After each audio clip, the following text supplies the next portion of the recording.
good evening, everyone. It is Hugo Quintanilla here with another live, and this is your daily space 15-20 minutes a day to learn about real estate and how it can benefit you. I am your host, Hugo Quintanilla, a realtor licensed in Maryland with Long and Foster, North Potomac, Rockville. My email is hugo@lnf.com. My phone number is 240-389-4846, and my website is yourrealtorhugo.com. Today, ladies and gentlemen, we have your ultimate 30-day home selling blueprint day number 9.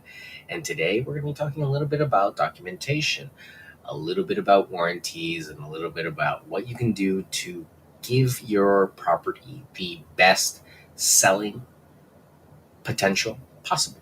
So today was a really wet and very stormy day for a lot of people in the United States. I hope all of you have had a good day.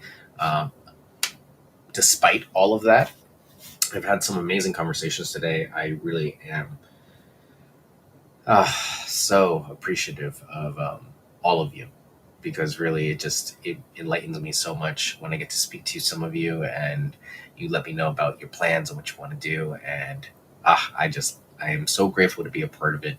And really, thank you to all of you for the love and support, the questions, the comments, and just all in all supporting this real estate business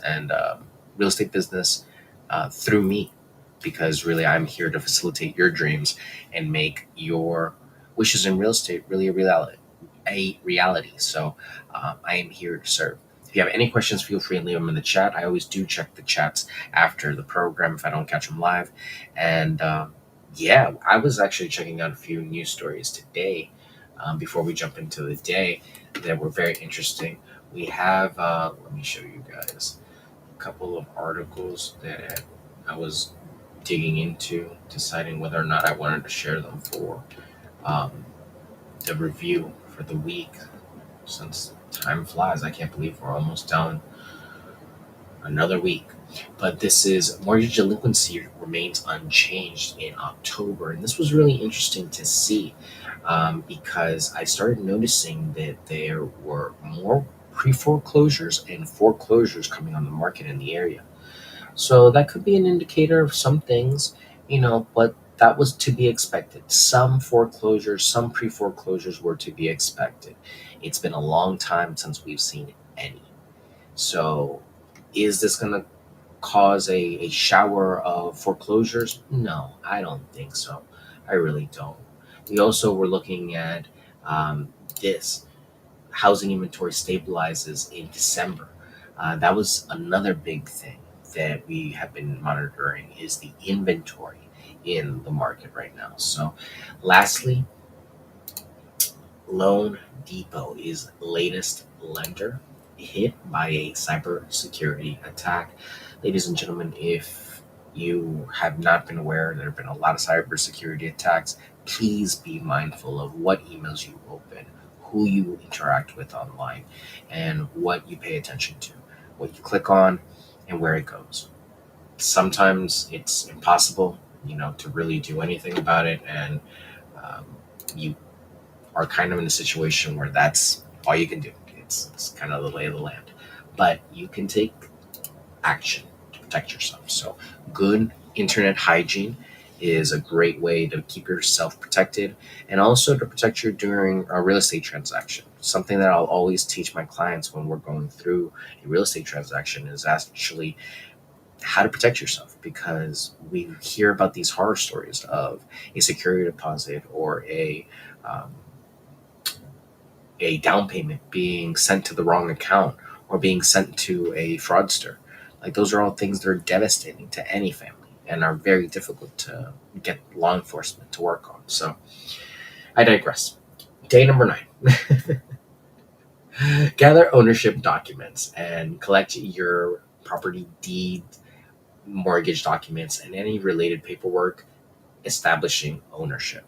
This is so that you can easily talk to your realtor about what you have available, and without so much go around, you can prove that you are the rightful owner and can sell the property.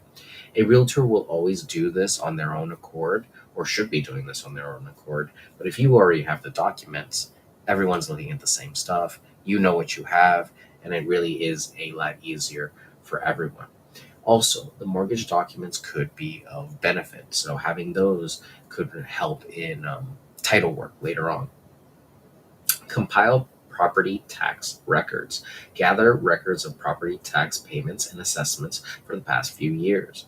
It should be common practice that you keep these records and just hold on to them. It really should have a at least a digital copy of all these records somewhere, making sure that you can document the expenses that you've incurred in the property over time. It really does help. So having those records helps to prove not only ownership, but if there's ever any dispute from the county, mistakes happen. You have that paperwork there. Collect homeowners insurance policies. Gather documents related to your homeowners insurance coverage and policy details. That is something that most homeowners purchase on their own. And if you have it, you have it. If you don't, you don't. If you don't know him or are not aware, homeowners insurance is an insurance that can be purchased to um, have like an extra benefit of appliances, of coverage in when it comes to major systems in the home. This is a great policy that can be bought to help you offset that cost. That's something sometimes that can be transferable. So looking into that as well is something that might be worth your time. Holding on to the paperwork is the most important thing. This won't take a lot of time. That's why a lot of these things can be done in one day because they don't take a lot of time if you just keep yourself organized and keep everything either in a strong box, and a hard drive, or somewhere where you know it's going to be safe and stow it away where you can access it readily and quickly. Because the worst thing in the world is you need the documents, you need something pretty soon, and you can't find it or it's misplaced. And please, please, please, please, please make copies if you need to. Put multiple copies in multiple places.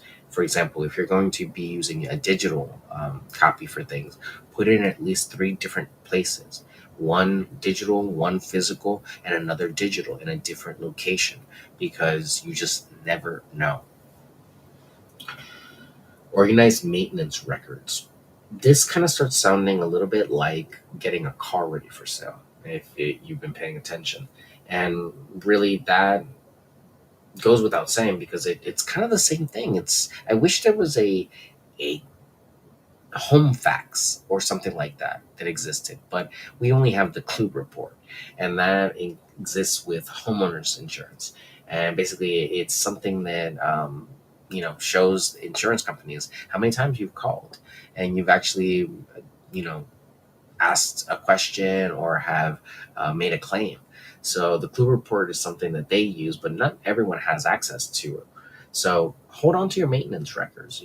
That could be a great thing that can help a realtor decide, hey, this is something we might need to disclose, especially if it's been a repair that's been done multiple times.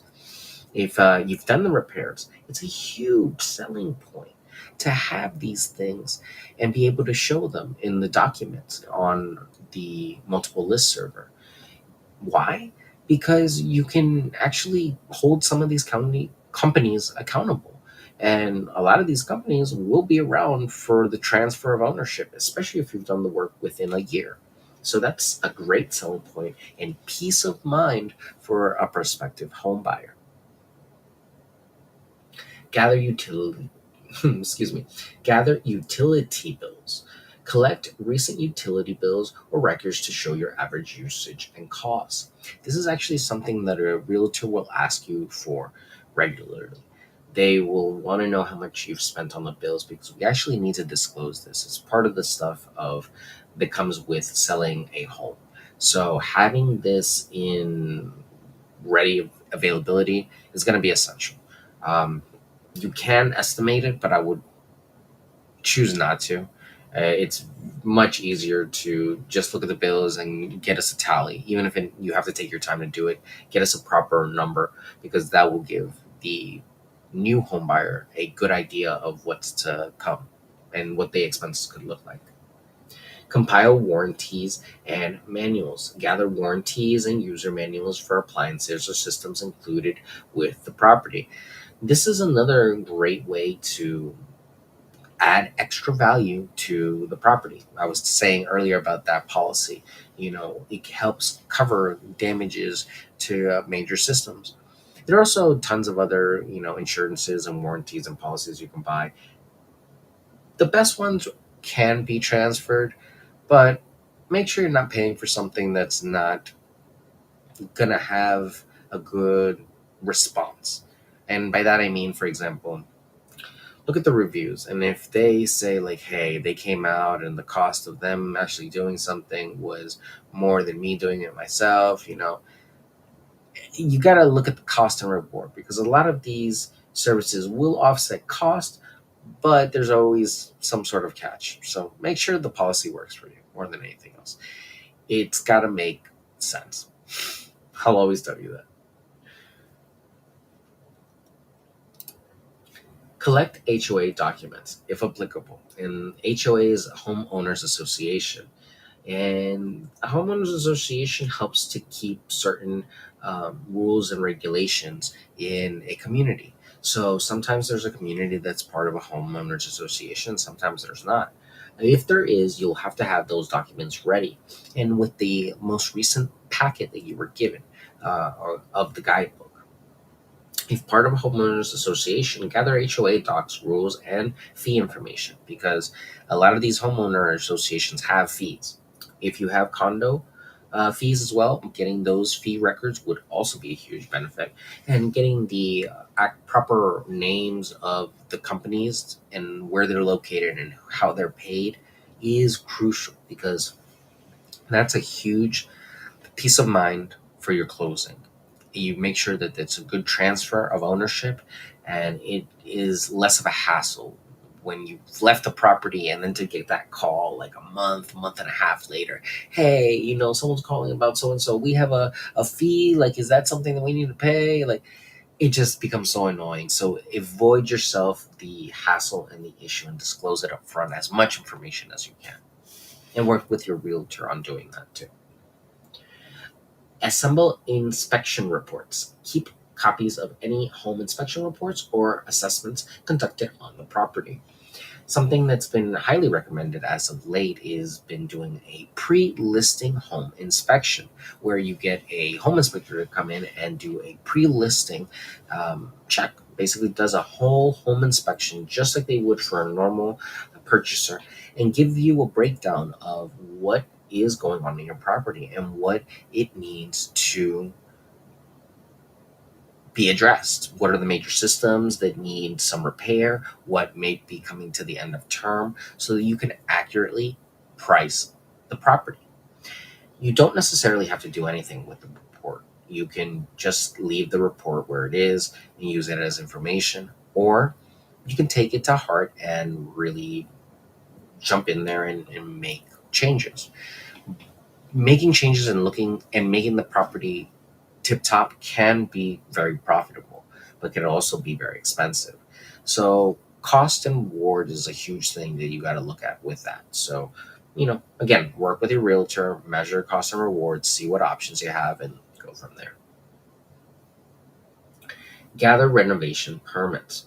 Collect permits and documentation for renovations or major improvements made to the property.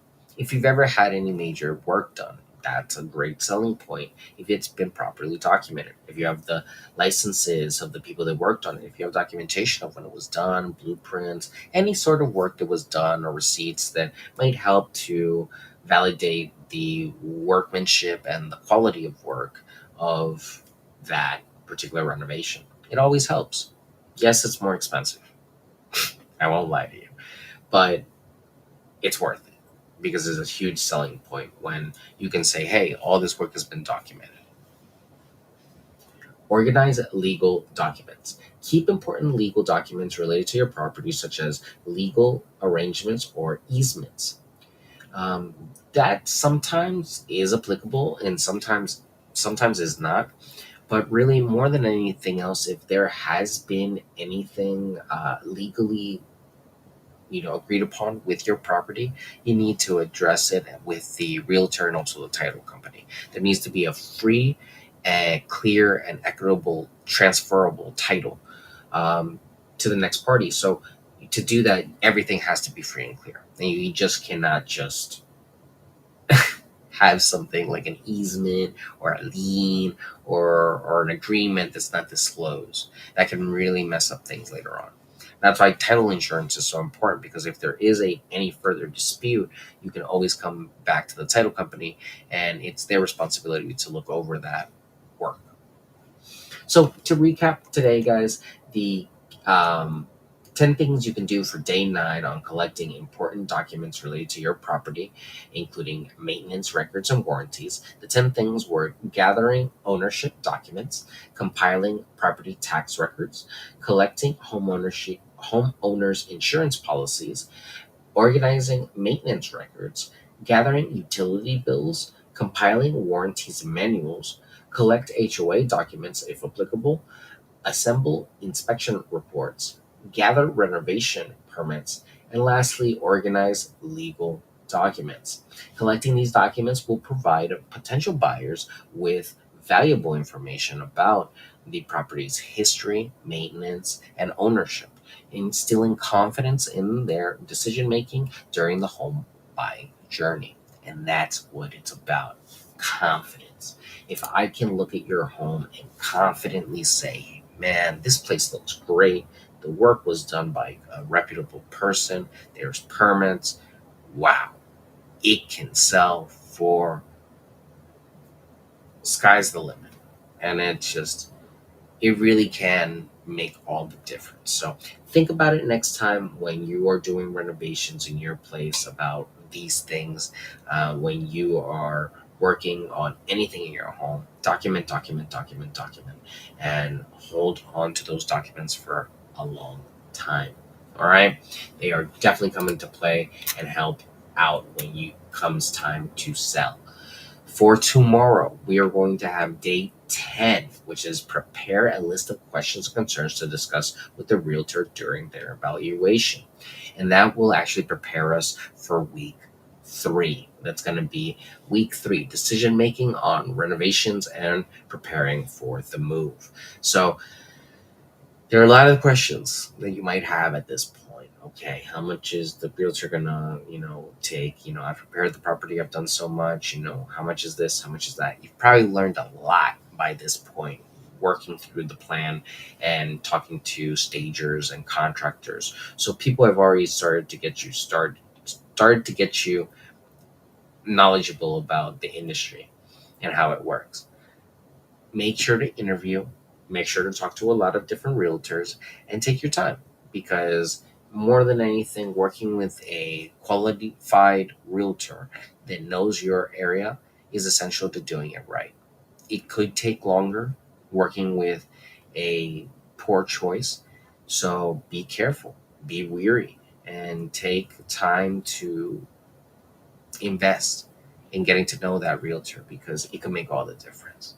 Working with a good realtor makes all the difference. Again, ladies and gentlemen, thank you so much for tuning in every day and checking out these lives. Hopefully, we will get on a better schedule come next week. Things are easing up. There are tons of demand for properties. So if you're interested in selling your home, moving up to a bigger one, downsizing to a smaller one, or just growing your real estate portfolio, I hope you consider me as a great choice. And if you need anything, my phone number is 240-389-4846. My email is hugo@lnf.com. And my website is yourrealtorhugo.com. I appreciate all of you checking out the program. Check out the YouTube channel at Hugo for Long and Foster, and check out the TikTok and Instagram under the same name.